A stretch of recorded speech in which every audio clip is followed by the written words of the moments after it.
And I know people say he's not doing he's not doing the job properly, but to be perfectly honest, I don't think even if he did mandate a shutdown, it would make that much of a difference. People are criticising Boris Johnson for the behaviour of other people being stupid. As I look out my window, my front door right now, and although there's meant to be a shutdown which started 2-3 days ago, there are still people walking on the street and going to parks and going to do other things outside which they don't necessarily need to do.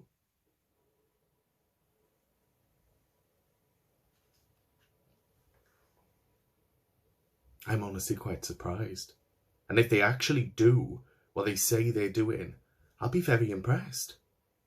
That they can actually take care of people this well for a 3-month period.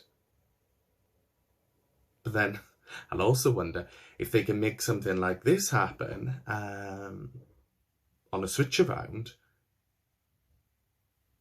If they can actually just pull out of the bag a massive social safety net for everyone to make sure they're safe and sound for 3 months in the middle of a pandemic, I would say that was largely down to bad press. And that makes me wonder, how come they haven't been able to take care of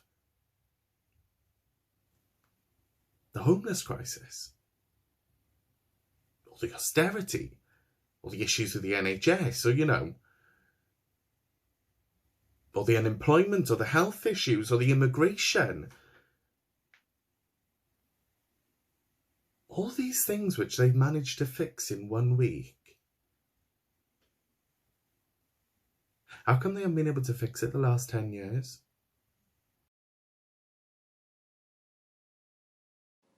I think I'm fine.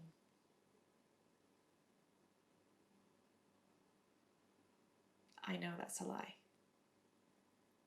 This is actually it is a situation that I'm very well prepared for, compared to the vast majority of humans, in that this is something that I kind of dealt with or thought through in some way, shape, or form a long time ago.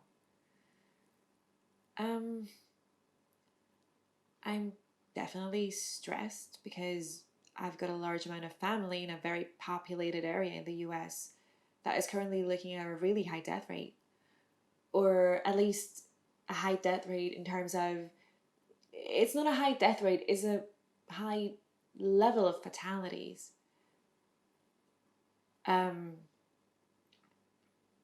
They're all in New York, and that's, understandably worrisome. It's difficult to be far away from them right now. And that even if I were physically present, there'll be nothing I could really do for them.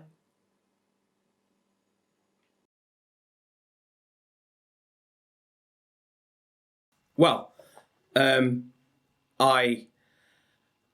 it seems like Ireland's managed to get a week ahead of the UK in the terms of the shutdown. I was quite impressed by, I think people have mixed emotions right now, though, due to the fact that the government, people have been quite critical and hostile of them for the last 10 years, essentially, and seem to actually be doing a very good job. And I think people appreciate that they're doing a good job, but they're annoyed that the good job is being done by someone who they don't particularly like. When Boris Johnson gave his first speech, it was compared by the one given by Lyon Devereux, and the tone and the attitude between the two of them is very stark. I think the leadership seen by the Irish government has been a lot stronger than that seen by the UK.